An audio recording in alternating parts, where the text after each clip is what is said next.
So, good morning, and now let me also add an official welcome on the side of ESMT to the ECGI annual meeting. It's a great privilege to host you here. I'd like to thank in particular Marco and Elaine for a great cooperation. Thank you very much for choosing ESMT to be here.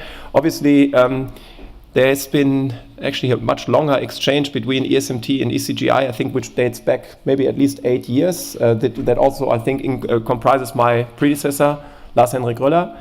And we are very delighted to host the event here, to also bring together, as ECGI does, the leading experts on corporate governance research, and the exchange, the platform between academics, practitioners, policymakers. So I think this is a very worthy goal, and we are very delighted to host you here. Yesterday, unfortunately, I could not join you for the official welcome. I could only join for the dinner. So thank you very much again, Raji, for taking my part in doing the official welcome then. And I know you've also heard a little bit about the building, about the school. I'm not sure whether you know in which room you are here. This room, in fact, was the cabinet room for the German government between 1999 and 2001. So this means basically all the major decisions were taken in this very room. And it's next door, as you know, to the Chancellor's office then, which was where Chancellor Schröder resided. And we had the privilege to have Chancellor Schröder here in 2014, which was the 50th anniversary of the opening of this building. And Chancellor Schröder told us a little bit who else actually visited him in this room next door. And probably the most prominent visitor was Bill Clinton. And that visit also made it to the front page of the New York Times, simply because of the fact that Chancellor Schröder on his desk had cigars. Bill Clinton grabbed those cigars, and what he did not know, which country they came from. They were from Cuba. So he basically violated the import embargo, apparently, on Cuban cigars, and that made it to the New York Times, all basically in these rooms. I would say there are lots of these anecdotes about the building. As you can see, it reflects and unites many aspects. You could say lots of aspects of German history, starting with the portal, reflecting the German Kaiser, the Prussian kingdom to start with, then the start of socialism on German soil, the unification, and then finally now, and I think this is an irony of history, that a privately funded and privately organized business school is where the headquarter of socialism on German soil resided.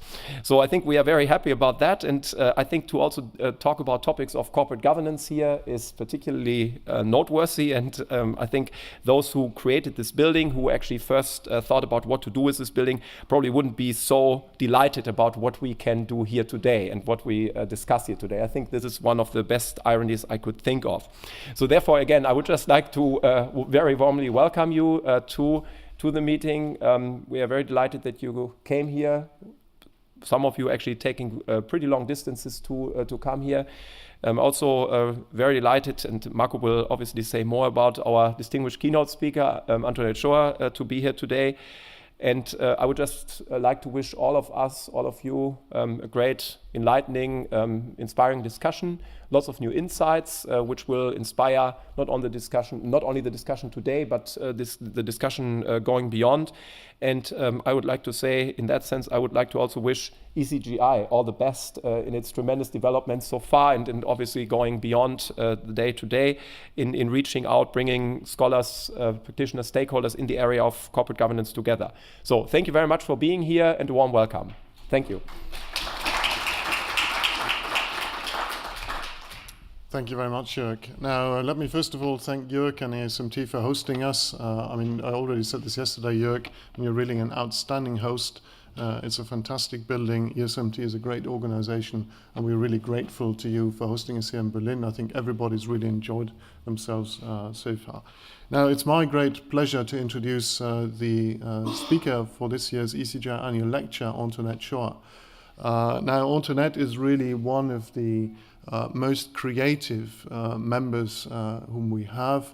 She's made great contributions to corporate governance. Her most widely cited paper is a paper with Marianne Bertrand, who's also a member, on managing with style. It's not only got a great title, it's an incredibly empirically creative paper, solving many empirical problems that people had before with checking whether managers actually make a difference for organizations. Now, she's also worked not just on the US. People have a bias to work too much on the US. She's worked on many other countries. She's made very important contributions on our knowledge about France. She's made contributions to our knowledge about Thailand and about very different topics in corporate governance, private equity, but also on poverty. So her research interests go much beyond corporate governance. Now, she's also founded something called Ideas 42, which brings insights from behavioral economics to solving real-world problems, also related to poverty and other things. So we couldn't have a better speaker this year for the annual lecture, and I don't have much else to say but to ask you to give a really warm welcome to Antoinette, and we're delighted and honored that you are giving the annual lecture this year. Thank you, Antoinette.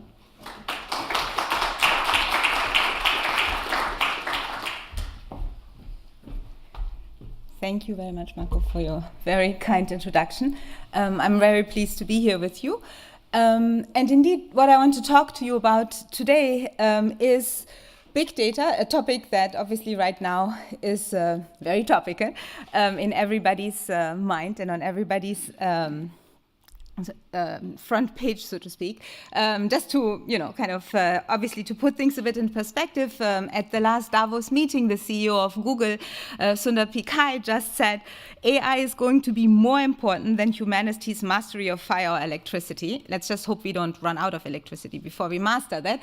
But I also wanted to show you, which I thought was quite amusing, another quote that also talks about the prowess of statistics and data. So this is statistical information is currently accumulating at an unprecedented rate, but no amount of statistical information can by itself explain economic phenomena. We need the guidance and help of powerful theoretical frameworks, right? Very much about AI. 1933, okay, Ragnar Frisch, who went on to win a Nobel Prize in economics, already kind of echoed the same sentiment, right? Echoed the sentiment that, of course, our tools and our use of data has been improving over this century, right? And clearly it has changed how business is done in the past, and it will, of course, change how business is going to be affected going forward. I just wanted to give you that quote to put things a bit in perspective and to talk about, in maybe a bit more coolly, what is it that we can expect AI to do for us? And given the topic of today and given the context of today, I want to show you some of the research that we are doing that raises opportunities for firms, but also raises some issues and some judgments that ultimately management and boards will have to make. And I will raise these issues for you. Would be very pleased, for you to respond and, for us to have a discussion. Because I don't have the answers of how boards should deal with them, but as a scientist and as an academic, I can show you where I see some of the points that potentially could raise, the most concern and in a way the most need for good management and good oversight. Now, I wanted to give you one piece of context, why in particular now do we see this massive AI revolution, right, or the big data revolution? And the answer actually is simple if you want. The answer is technological advancement, right? So what we have seen over the last decade in particular is that the cost of data storage and data analytics has gone down dramatically, right? So this is my blue line here. This is, from a paper by Reinzel and co-authors, right?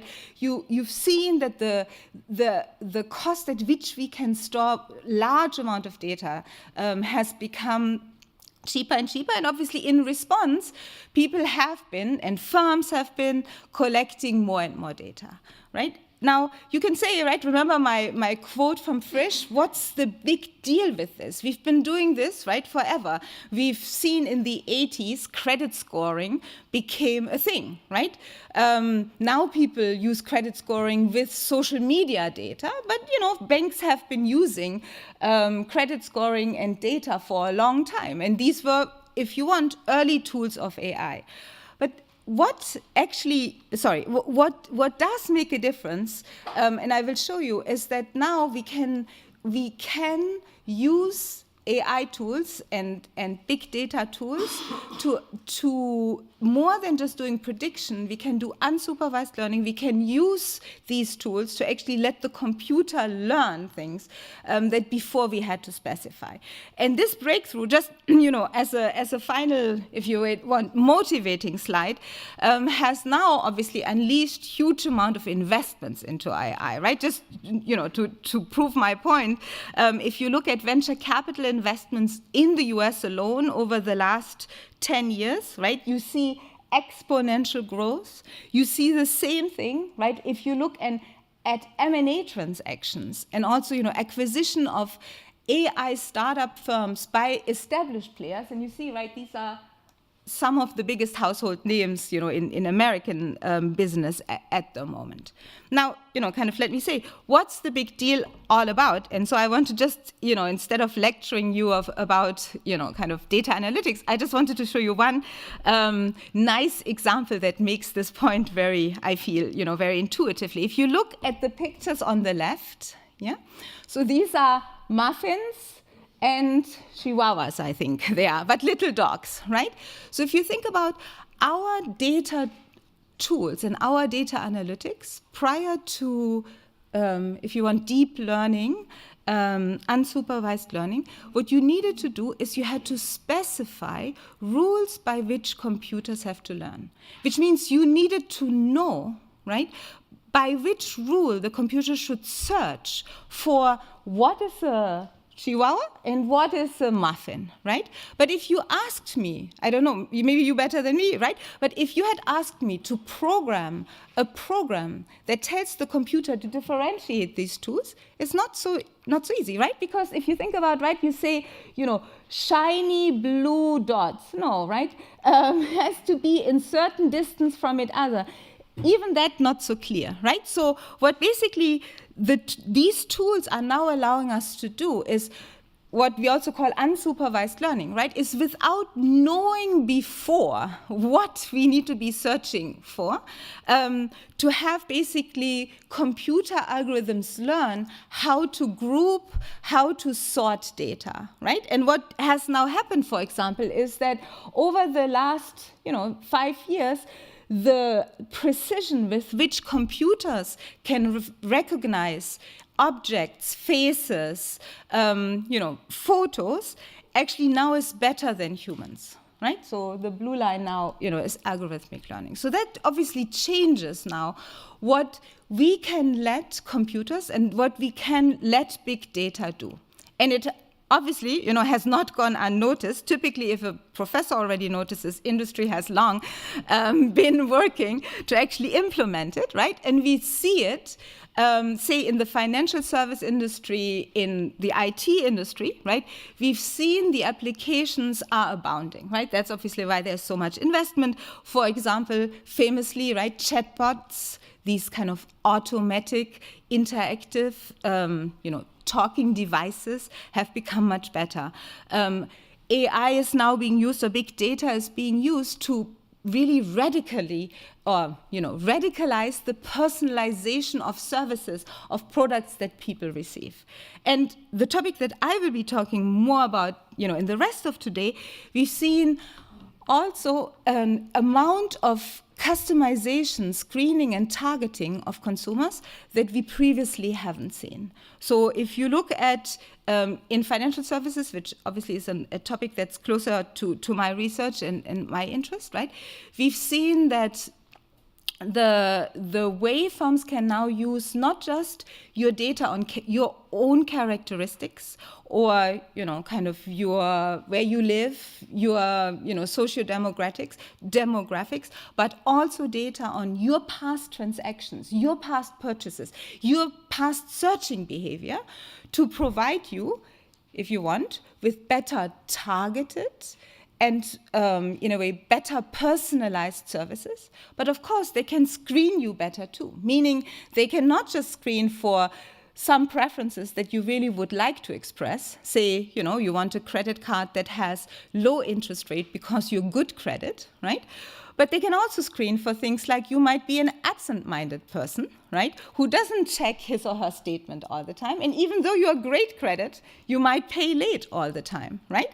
That's a great customer to have too, if you can, right, make this type of behavioral biases. And so what I want to talk to you about is some research of mine that I'm doing with a co-author of mine, to think about how this ability to observe human behavior at such a granular level will change, or has already actually changed, the type of products that are being offered to the customers, and then to think about what does this mean for the governance of the firm, and what does it mean for managerial and board decisions? Because, right, as we also learned yesterday, say at the very interesting evening dinner speech we had, right, boards have to think about short-term or even medium-term profit maximization, but also long-term effects on the reputation, on the sustainability, right, on the image of the firm that they are running. So. And also, let me actually say that I welcome questions, interjections whenever you have them. So please don't hold back if you have any comments. So I want to start off by saying, will big data and artificial intelligence reshape financial services? And this is obviously a rhetorical question. The answer is obviously yes. The question is how and where. And we've already seen that it has led to massive reduction in transaction cost, right? Nobody who needs to get a credit card nowadays needs to go and have a long and tedious interview with a bank manager to figure out whether you have the right mindset to receive that credit or not, right? All this has been automated. This has made actually the cost of personal credit much cheaper. Same thing with other retail and personal transactions, right? But what indeed I want to show you now some research on, and some of the work we have done, is it has some implications for who receives cheaper credit and who might actually receive more expensive credit than they otherwise might. To do that, I just want to take a really short detour into behavioral economics and behavioral finance. And in the context of today, I really didn't want to be tedious and teach you, behavioral models. So I thought I'd show you behavioral economics in 3 photos, which I really like a lot. Right, you all are familiar, obviously, with the concept of behavioral economics, and some of the things that really behavioral economics has, and behavioral finance, has highlighted is that even very smart and rational people, so behavioral economics is not an assault on people's intelligence or their smartness. It just means that in the context in which you make decisions and in which you live, there are lots of things in the environment that sometimes make it tough for us to either concentrate on things and pay attention, or to act, in your own self-interest by having the self-control in the moment that you actually would like to have, but maybe are right now distracted to exert. And I really I'm sure many of you have seen this experiment, but the famous marshmallow experiment that actually puts little children in a room and tells them that if you can sit for 3 minutes in front of this marshmallow, or 2 minutes, and and can control yourself not to eat it, I will give you 2 marshmallows afterwards. And the experimenter obviously then goes out, doesn't tell the child that the child is being taped, right? And then you basically see that some kids, like this little girl, right, is not only self-controlled, but very smarty, because, you know, if you have seen this on YouTube, it's extremely nice. Some kids touch it, taste it, but, you know, leave it there. Some kids turn the chair around, not to look at this thing, to, you know, in a way, smartly distract themselves. And some kids, like this little fellow, right, give in, right? Now, why is this? Why has this type of experiment had so much, you know, if you want, play in the press, and people, you know, obviously are aware of it, is that we have also seen that those behavioral features seem to be correlated with decisions people make later in life and in general, right? So this is, people have shown, for example, that being able to control your urges also correlates with outcomes in your career, outcomes in school, right? And if you have followed this debate, people, even like Jim Heckman, a Nobel Prize-winning econometrician from the University of Chicago, actually now advocate that we should teach children how to control these behavioral urges, not just teach knowledge and IQ, but right, teach to be able to not act in the moment on impulse, right? Similar, right? More behavioral finance on behavioral economics, right? These guys are going to the gym, but, you know, clearly not paying attention that they could have started the gym earlier. Now, you can say, you know, this is all fine and funny and so on. What does it have to do with finance? Actually, it has to do a lot with finance. And where it has to do a lot with finance is that in a lot of retail financial decisions that people make, right, those things like self-control, like the fact whether you can pay attention in the moment, might affect the choice, say, of the credit card contract that you choose, of the type of personal loan that you take, the type of mortgage that you might be choosing. And these are big decisions that can have big financial implications for your life. And in fact, a lot of work over the last 20 years has shown that people indeed, even in very big decisions, in their mortgage choices, in their pension fund choices, make mistakes over and over again. And these are smart people, right? It's not that they don't have even the intelligence to make the decision, but they might be distracted. They might, you know, believe that, say, I take a credit card now that has a teaser rate for the first 6 months, explodes later on, right? You might think, I will only have this card for the 6 months when it has low interest rate, then I will roll it over. But we see many people get trapped after 6 months and then pay the high fees, right? So this is something we actually know from data. So what I want to show you is how firms, in a way, their AI, can interact with these features of humans.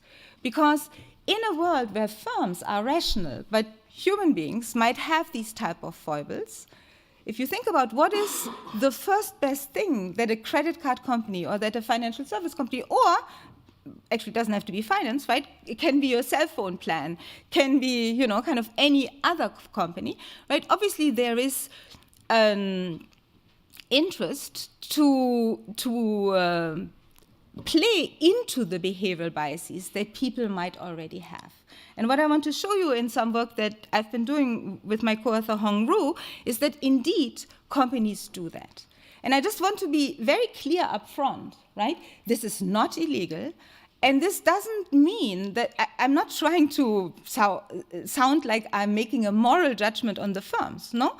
This is right now what I want to show you, that in a competitive environment, if there are consumers who have behavioral biases, it is in the interest of companies to play into their biases. We are setting up, you know, for-profit firms to compete, to maximize profits.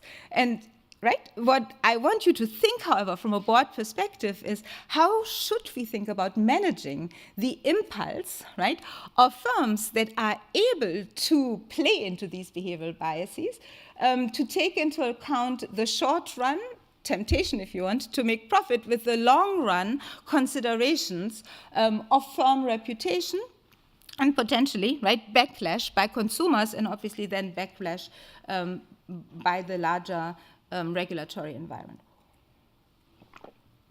But sorry, let me show you, a little bit of, more data and more granular research before we get back to the discussion. So this is work we have been doing on the US credit card market. And what we have is data from a company called Compromedia that for the last almost 20 years now has been collecting information on all the financial offers, credit card offers, that US consumers receive. Now, in the US, this is a little bit different from how Europe often functions. The average retail customer gets his or her credit card offer in the mail. They get pre-approved letters that describe to them the entire offer letter, and the entire offer, the contract that the company is, proposing to the customer. Then they can sign up for the credit card and send it back to the company or not, right? So the US consumers literally have often, at least 10 different financial offers a month in their mailbox and can choose among them, right? And if you think about it, that's really kind of the classic setup for all these behavioral issues that I was showing you before, right? Because now you have these complicated long letters that explain to you relatively difficult financial choices that you can make, right? And you, maybe over your dinner table while you're trying to make your children do their homework and something is still cooking on, in the kitchen, are trying to compare these different letters, right? So even a very smart person might actually have difficulties in making the right choices here. And so what we want to do with this data that we have is to show you how card companies are targeting offers to different type of people, right? And how they're taking into account the type of behavioral biases that I just explained to you. So what they do, what companies do obviously is they send these mailers targeted at people with different characteristics to optimize the fit of the offer that they're sending to the person, quote unquote, right? The characteristics of the person that they are observing.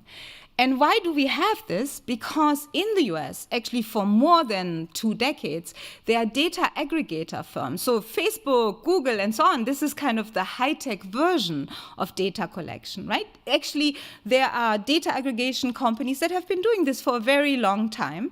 They just didn't have the same granularity of data, right? But they, from public sources, from other financial contracts that you might have signed, where you have signed away or you have given them the right to share your data with these aggregators and then resell it to the companies that are trying to target you with financial mail, right? They have put all this together, and companies for a long time have been building algorithms to then target financial contracts to customers.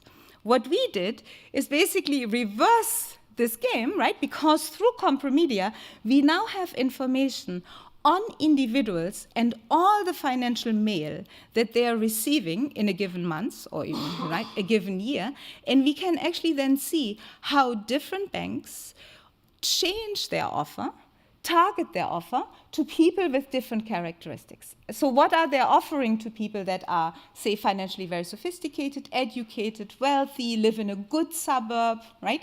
Have, in a way, very kind of attractive demographics, to people maybe that, are less educated, lower income, right? All the different type of demographics. And Compromedia collects this data because not for academics like me, in the end, I benefit from it. But if you think, why do they do this? It's because banks monitor each other in the US all the time, right? If Bank of America comes out with a new type of credit card, Capital One, JP Morgan Chase wants to know this immediately. And so it's a way for them actually to see what the competition is doing, right? And that's what this data originally was captured for, was collected for, and we benefit from the fact that now we have this data and we can use it for academic purposes. But what we had to do is our own AI, this is obviously not the topic of today, but what they collect is PDFs of all the different offers that people receive. They ask people to take the financial mail, send it back to the company, and they scan it in. And then we have, terabytes of data, sitting in a server just with PDF. So what we had to do is to build algorithms to read in all these pixels, if you want, to make it into data. And so what we have is information about the fees, the interest rate, the rewards program, the late fees, the penalty payments, right? All the financial aspects of the offer.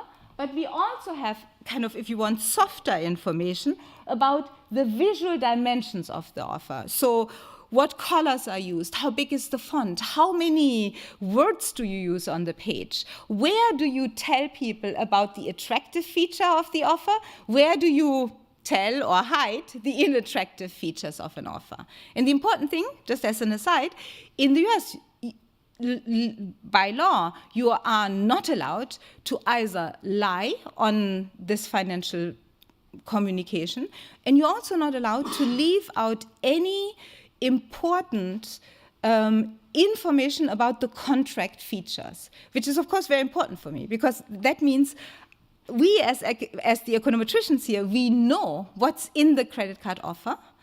But what we can also see is, in a way, what part of the offer might they want to hide in small print on the last page, right? What do they put attractively on the first page? Just, so you have a sense of what I have in mind. I made up this offer. I didn't want to implicate a real bank. So this is, something I put together just to give you an example, right? But so if you think about this type of offer, right, this is very typical to how many first pages of a credit card offer in the US look. So beautiful photo of something that might entice you to have a nice holiday, right? They tell you that for the first 12 months, you have a zero APR. Think of it as a zero interest rate, right?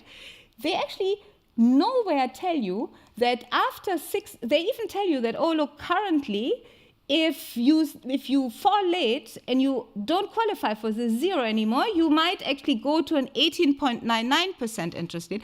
They don't tell you that on the first page, that after the 12 months are over, the APR might set up to 24%. That's on the very last page, right? So these are but you see, now with our algorithms, we can characterize offers in a way that I can tell you exactly where on the page, on which page, in what font, how highlighted are certain features of the card. Right? And that's what I will be using now in my analysis to show you how card companies target different people and how they're using the information. Now, let me start with the first thing. So what we see in general, and that will not surprise you at all, right, is that attractive features of a card are typically highlighted on the front page in big font, right, with lots of colors. Unattractive features are on the last page. By the way, in the US, they have to be at least on the last page, because by regulation, there's something called the Schumer box where you have to show those information, right? And so this is kind of, I'm sure none of you is surprised. This is just to show you that this is really true, right? Say, this is basically telling you, say, late fees, which typically are very high in the US, 100% of card offers have it, but you see only 6% mention them on the first page, right? They're typically hidden in the back. More attractive features, like, for example, the fact that, say, you have, you get rewards like cashback, points, miles, or low intro APR, right? Not so many cards have it, but when they have it, obviously they put it on the first page, right? This is just, and we can go through this, but it's always the same, if you want, story, right? You highlight the positive things. You, in a way, hide or shroud, like economists like to say, the not so attractive features on the end. Now, by itself, I think nobody is surprised. But the part where we were actually surprised, and I'll show you this now, is that this is not the end of the story. Actually, the more interesting part is that for educated and probably financially more sophisticated people, companies do this much less so. While for the less educated people, they do it more. So this is just, a regression where we basically look at all these different characteristics that I showed you from the credit card, right? And what we show you is that, so this is education 1, 2, 3, 4, 5 is basically bins of increasing levels of education. The last one here is people who have a master's degree, PhD, right, advanced degree, right? And these are people, say, with a college degree. And what you see is that if you look, for example, right, so this is, does the card have an introductory APR, or if you want a summary of all of this, is the card backloaded, which for us means, does it have lots of hidden features that are in the back, right? Or upfront features that you immediately understand. And what these results tell you is that the more educated the person, the less the financial institution actually engages in this type of backloading or shrouding in the back. Now the question is, right, why? Actually, from our research, what we think is going on is that sophisticated and financially aware people, right, it's much more difficult to fool them. So even if you put stuff in the back, they will still read the contract because they understand that no credit card can truly have zero interest rate, right? It's impossible. The bank doesn't fund itself at zero interest rate, almost doesn't fund itself, right, at zero interest rate. So they have to charge you. So a sophisticated person knows, if you tell me zero APR, you must be hiding something somewhere. So I will read this contract, right? And so then hiding and shrouding things in the back, first of all, doesn't help. Maybe it backfires because the customer will actually feel, come on, I'm not an idiot, right? Why are you fooling me?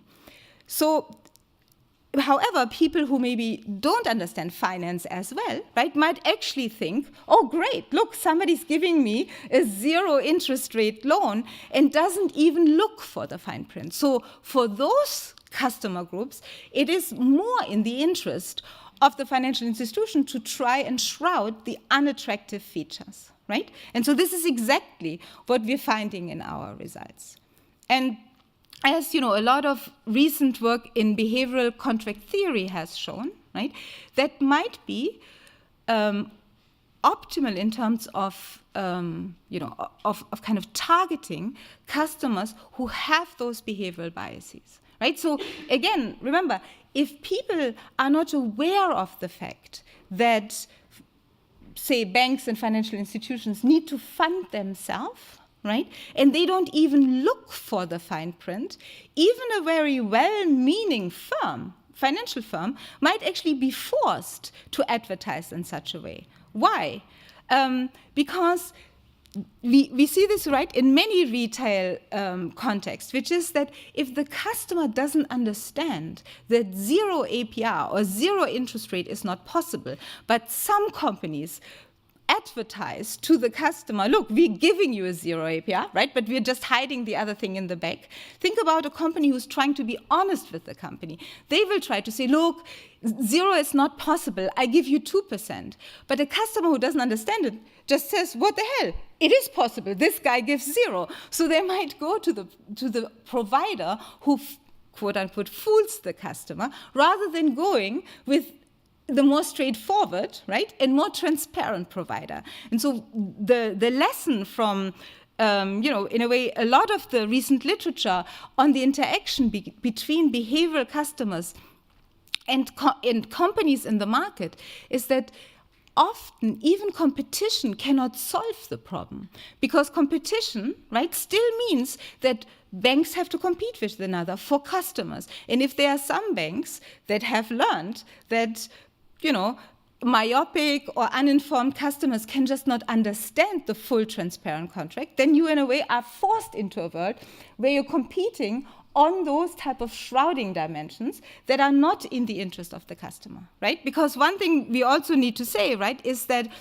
if a customer truly thinks that they have zero interest rate or zero APR, they might take on much more leverage than they otherwise would, because they might think at zero, I can carry a lot of credit. Me too, right?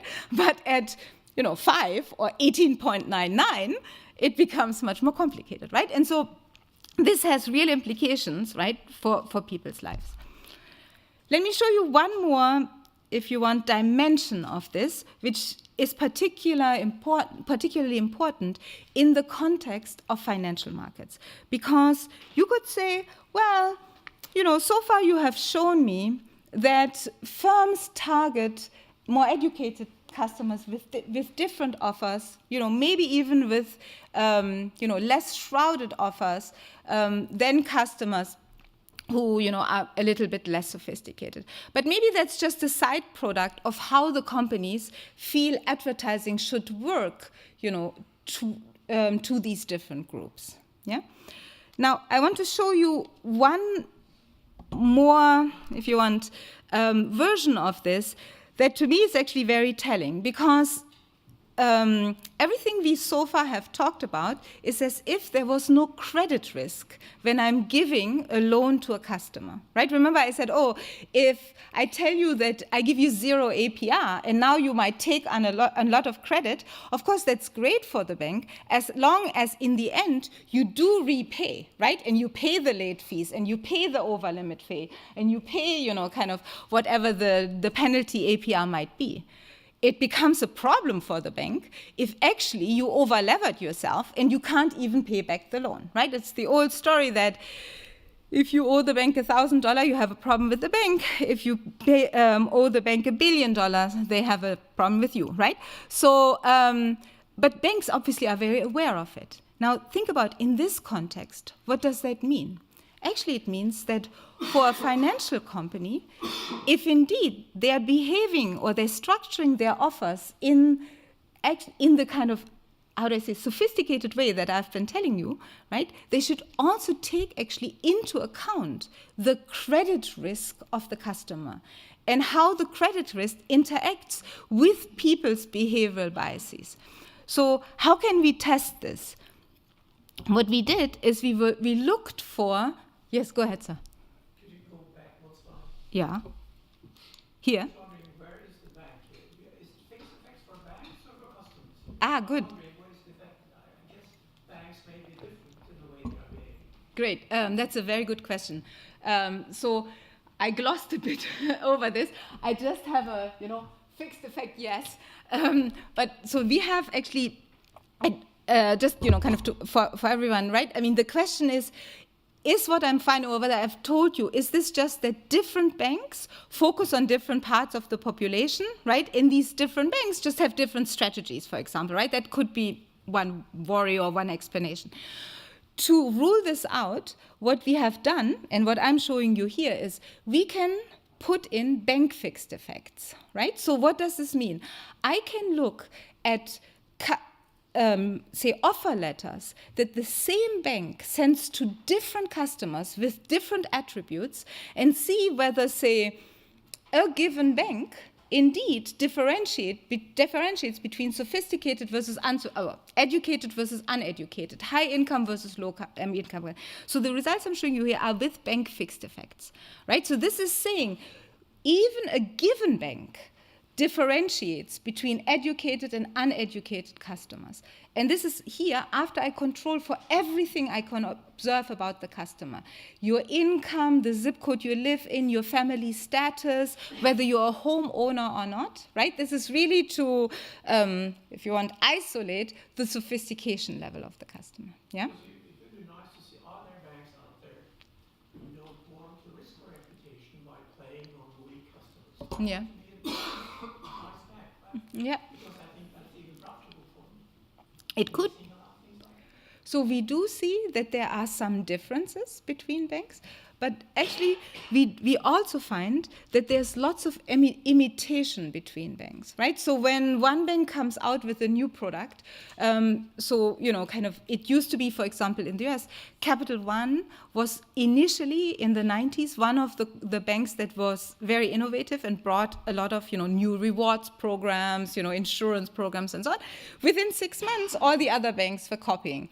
And nowadays, even say JP Morgan Chase, it's not necessarily only Capital One, right? There, whenever something new comes out, lots of the other banks imitate it. So I think, to me, what this says is, as I was trying to say before, it's not so much that banks choose to be nasty or to be good or whatever, I think actually in equilibrium, right, or in this competitive market, when you have a lot of customers who have those behavioral biases and don't respond to giving them the full information, it becomes optimal for the company to respond to these behavioral biases. And so the majority of banks actually does, right? But you see, what's important also, as what I'm also showing you is, for the more educated customers, banks give very different offers, right? Much more, in a way, straightforward, showing all the dimension of the contract up front, again, because they understand that these customers are tougher, if you want, to fool, right, or to distract from where the true hidden costs are, right?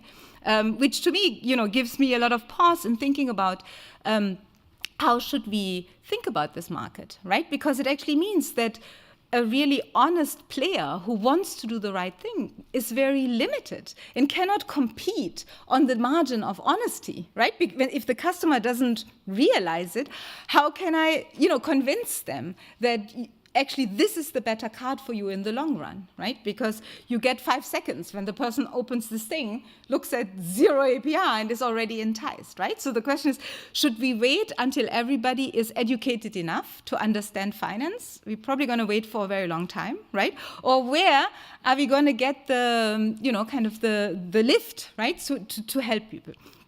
All right, so let me show you the last thing that I was starting to say, which is, as we were just discussing, this type of shrouding works best when I have customers where the credit risk is low, because ultimately I want them to pay back the loan, and I also actually can only make money on the, say, behaviorally challenged customers if they indeed pay also the late fees, the over limit fees, and so on, right? If they start defaulting at the time that I'm now hitting them with over limit fees, then I haven't gained much as a bank either. So how can we test this? What we were looking for is to see shocks to the creditworthiness of customers within the context of, of our experiment here, or our data. And what we used is something that people, in other areas of finance and in labor economics have used a lot, which is unemployment shocks. So unemployment insurance shocks. Why is that helpful? Because in the US, unemployment insurance is a state-level matter. So unemployment insurance is set up state by state, not centrally by Washington. During the financial crisis in 2008, right, there was a federal change in unemployment insurance length, but typically pre-crisis, states determined independently.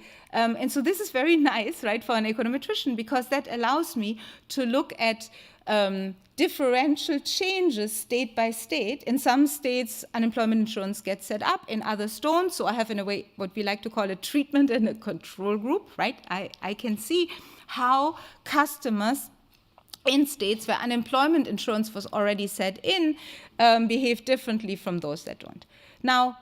Receive different offers from those that don't. And again, what is the good thing about unemployment insurance? Actually, what the good thing is, of course, that when somebody receives a negative shock, having being unemployed for a period of time, in states where the unemployment insurance is higher now, right, the credit risk of such a person is lower now, right?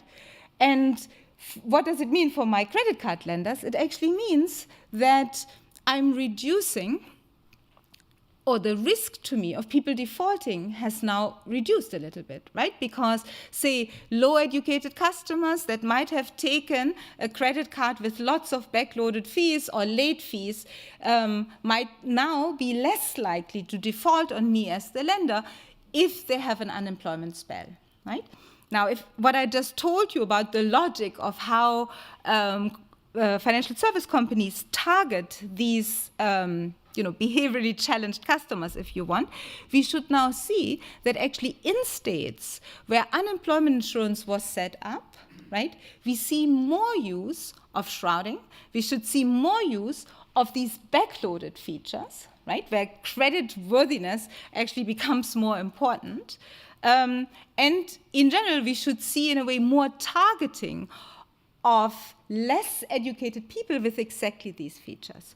And the answer, or what I will show you, is that this is indeed what's going on. So we run, don't really worry so much, apart from those of you who obviously want to look at the regressions, but in economics, people like to call this difference in difference estimators, right?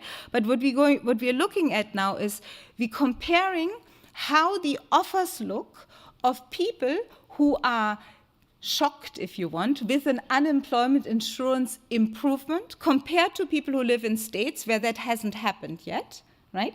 And we want to indeed see whether the people in the states where the unemployment insurance now is higher receive more offers that have shrouding, that have more backloading, right? That in a way target behavioral features more. And the gentleman in the back was asking, so that, again, we're doing this with bank fixed effects. Why? That means I'm now looking at a given bank. These are all nationwide players in the US, right? And so I'm looking at a given bank and how this bank is changing offers that it's sending to people, say, in Massachusetts, where the unemployment insurance was just set up, compared maybe to people in Arkansas, where this hasn't happened yet, right? So this is, again, not an issue of the composition of what a Massachusetts bank might do compared to an Arkansas bank, but what the same bank does in an area where the unemployment insurance has changed versus where it hasn't. And what you see, given, what I've been, I should move away from this, sorry. Given, kind of what I've been telling you, we see exactly what we would have expected, which is, you see all the backloaded features, so the hidden features, late fees, the combination of backloaded features, the fact whether you now get an intro API, all these are set up. Are used more, right? So that means actually they're using much more backloaded fees. On top of it, and that I find, found very interesting, right, is they also are using, in a way, much more shrouding in how they use language and how they use location of information. So we use, from linguistics, there are computer programs that allow you to rate the complexity of language, whether you use difficult words, whether you use long words, whether the language is reading at 12th grade or 9th grade, right? And what we find is that actually, in response to these shocks, we find that the front page of the offer, which in a way you can think is the advertising part, becomes easier, simpler, and in a way, right, more attractive to read. The back page, right, this is this, the ratios here, the back page becomes more and more difficult to read. So in a way, it's again showing you that more is hidden in the back, while the front page is more and more focused on the advertising part. And actually, sorry, I didn't bring this in the interest of time. I should say that we can also interact these, we can separate this information for educated versus more versus less educated customers, and we find that this is more heavily used on the less educated customers, right? Not surprisingly. But what do we learn from this, right? What we learn from is that financial service companies are, very sophisticatedly understanding not just the behavioral biases that customers have and how to target them, but also how they might affect their bottom line, right? In terms of how it affects, the likelihood of default. Now, to sum up, and I'm almost right on time, right, is if you think about, you might say, what I've shown you sounds a bit gloomy, right? I don't want to end, just on the gloomy side, right? We are all very aware of the fact that this type of targeting and the use of data allows us to cut cost dramatically, which reduces everybody's cost of credit, obviously, right? It allows for better services, quicker turnaround, better, servicing of issues and so on, and also more personalization, right? Kind of in a way, a better customer experience. And that's true in every industry, right? Finance just happens to be the industry that I'm interested in. But in a way, what I did want to show you with this data is it obviously creates challenges, right?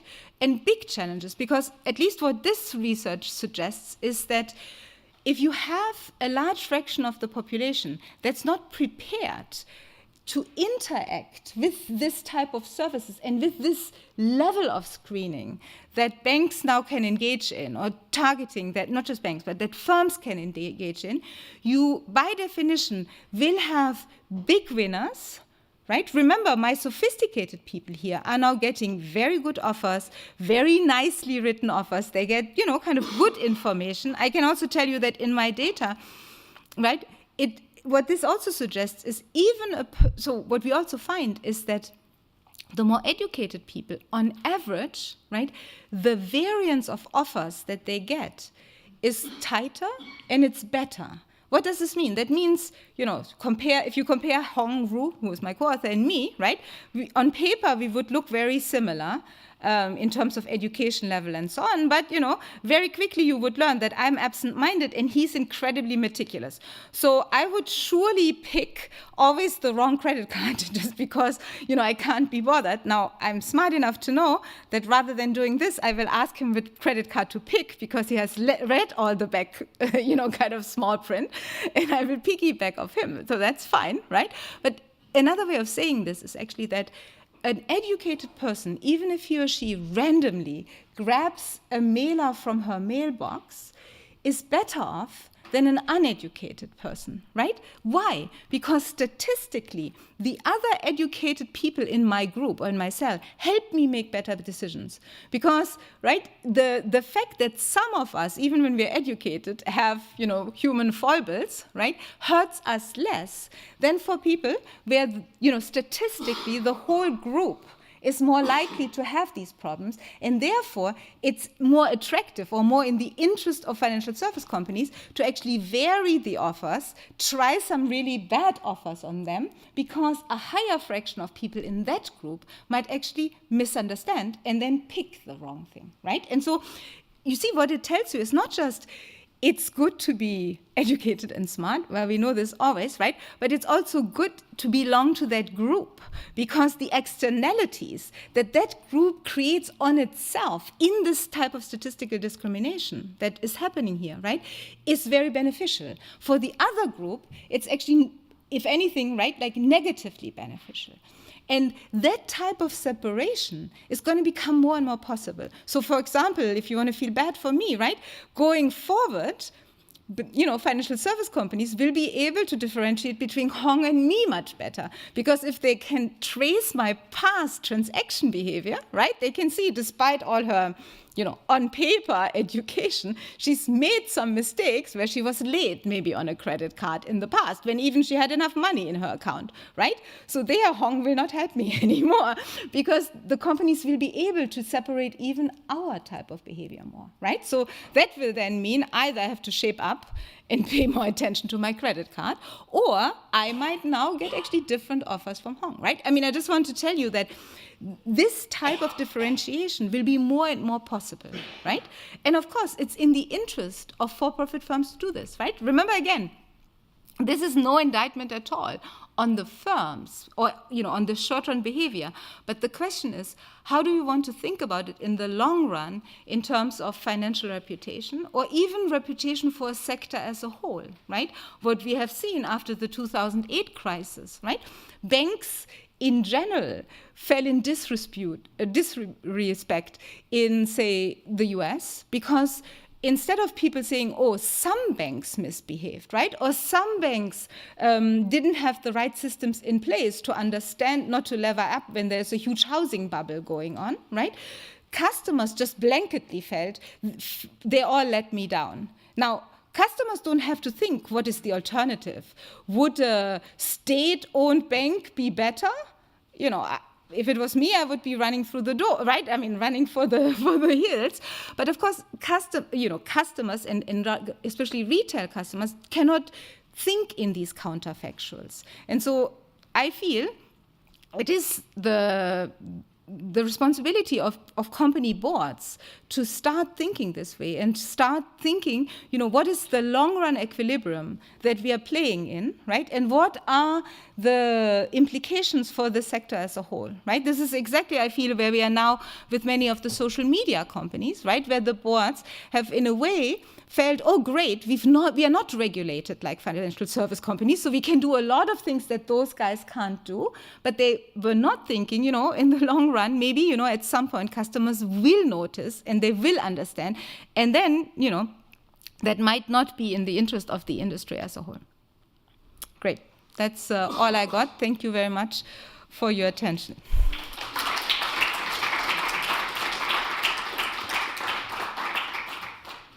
Thank you very much, Antoinette. I think we have time for a few questions. I think there will be questions. Any questions? Michael. We need to wait. Can I just shout? I think you mentioned earlier on that one of the solutions to this is regulation, and very heavy regulation. And I think in Europe and the UK we see the regulators trying to say you as a firm must be able to demonstrate that the product you have sold to individuals is the right one for them. Do you see something similar happening in the US? And is that the solution to these sorts of problems? Thank you. That's a very good question.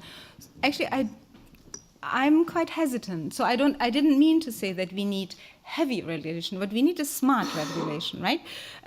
Because I think we're all intently aware of the fact that especially where we are right now in the realm of big data, often heavy regulation means favoring the incumbent players, right? If you look at some of the things that are happening right now in Europe, with GDPR and so on, yes, of course, maybe some of the large players don't like it, but ultimately they understand these create more barriers to entry. All the small startup companies that I'm talking to in Europe, right, not just in financial services, they all say this is incredibly costly to us.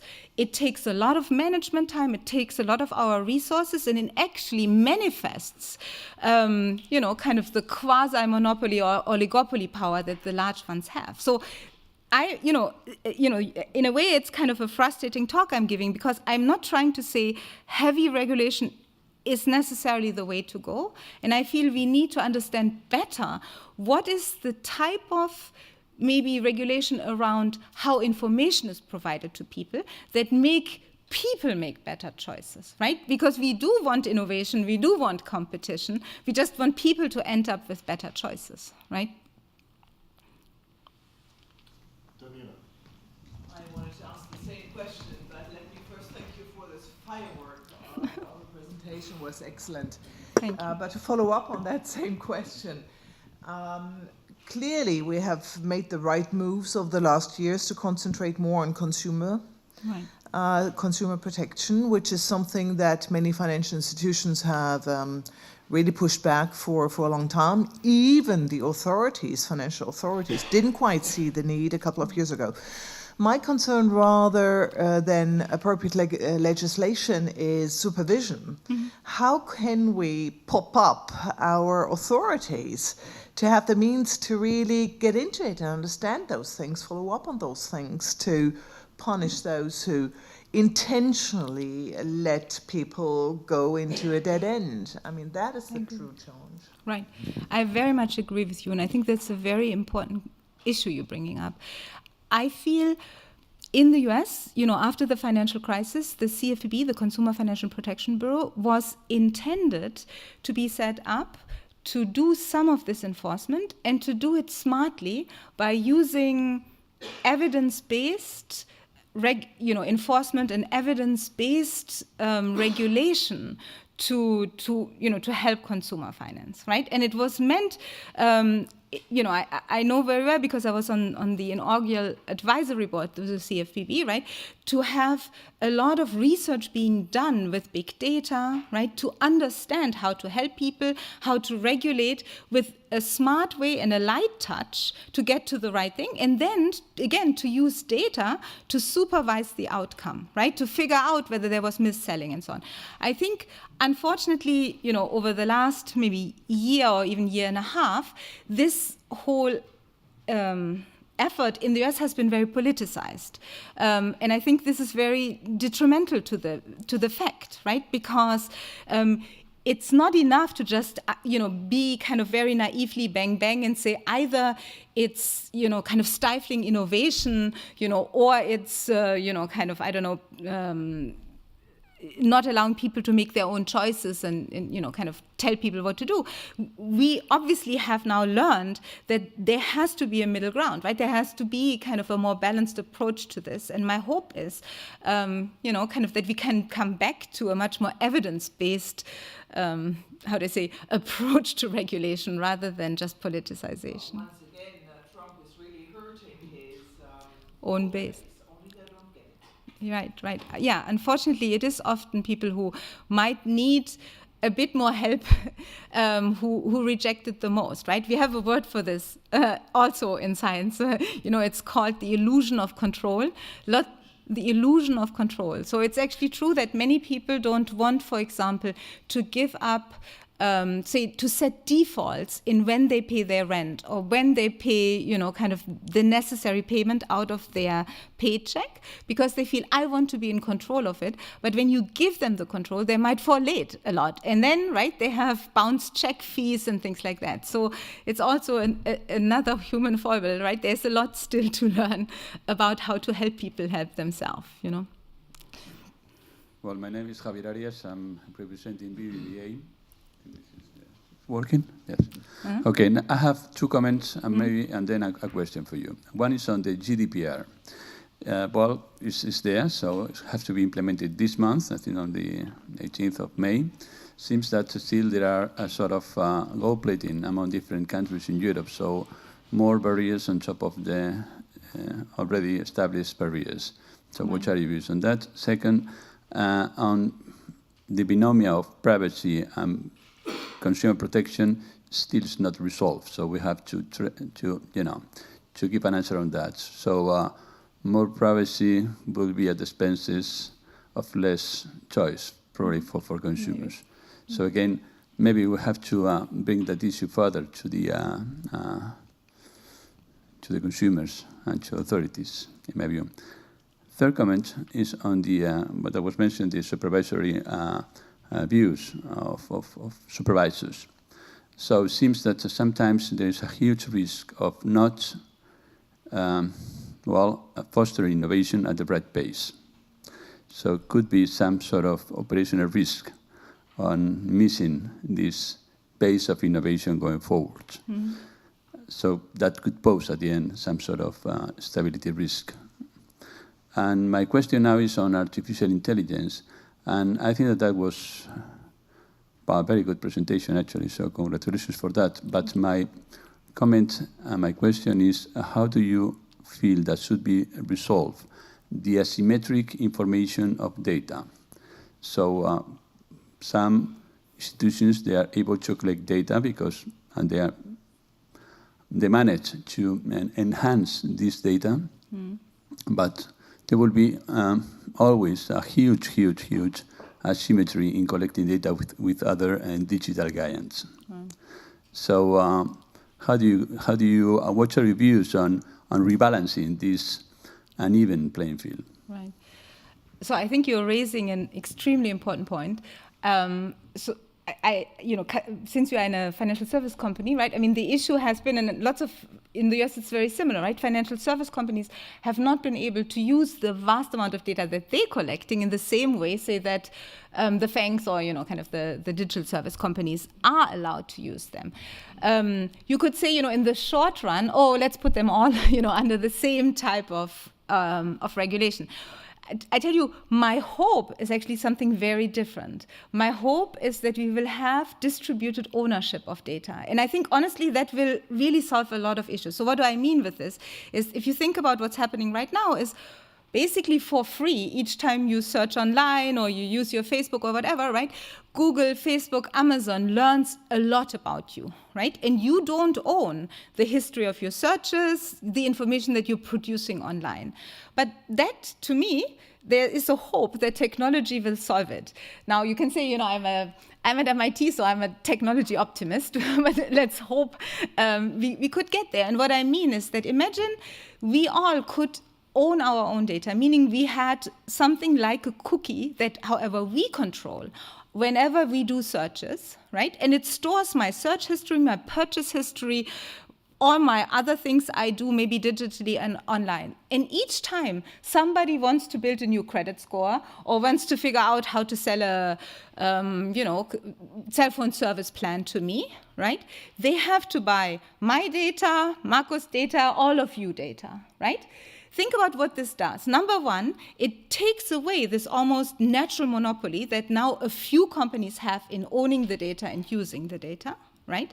Because now even a startup or a Google would have to pay the same thing to build the same sample and then test an algorithm in the sample. And the differentiating power now would not be they own data and you don't. The differentiating power is, are you smart in how you use the data, or are you not so smart in how you use it, right? It's the quality of the algorithm that then you build, right? On top of it, I actually think it would empower all of us in the following way.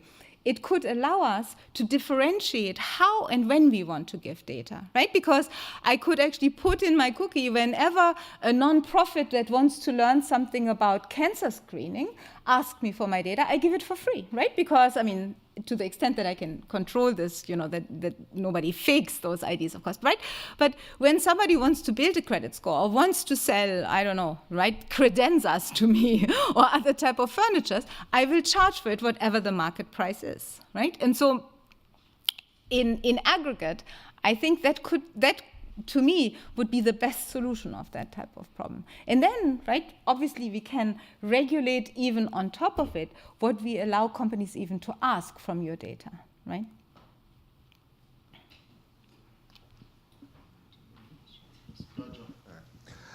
You refer to the long-term risks for reputation at the firm level. Do you have any guidance or views as to how boards of directors should monitor the risks relating to this reputational in terms of the information that they should be receiving, mindful that it has to be both information that is timely as opposed to looking back over a period of years? Right. So right, this is a very important question, right? And it actually, I think implicitly in what you're saying, it also says, obviously as the board, you don't want them to share the true algorithm with you because that's sensitive information, right? That is part of your, kind of competitive differentiation. And also as a board, you might not fully even understand it, right? Remember yesterday's gentleman, kind of Mr. Cordes was saying, you even say on a automobile company now, right? How to say, driverless cars, right, are obviously the next frontier, and the board will, no matter how well-meaning, not really be able to understand the science behind driverless cars. So what they have done is hire a technology expert into the board. And I believe, basically, I don't think we necessarily need the boards to fully understand the algorithm, but be able to understand the trade-offs that are being made within the type of targeting and consumer targeting that the companies do, right? And then you would ultimately have to rely on technology experts to translate to you in intuitive terms, right, what the math does, in what's actually being done. Those technology experts, by implication, would be independent ones who Yes. are actually not from the company. Yes, right? But, if you think about it, it's ultimately, as a board, you do have to trust there's an oversight function, right? And there's a trust function of management.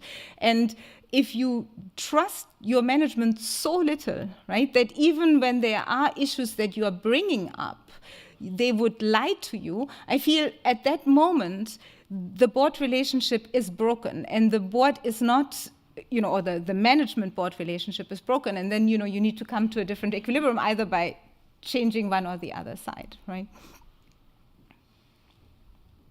We can take one more question. Following up on your remark, Antoinette, the relationship of the board with the executives may be broken, but it may also have a very different effect, that you notice that your executives simply don't understand it and thus don't make use of the new possibilities, which is, I think, almost as bad. I very much agree with you. That's true. Yeah.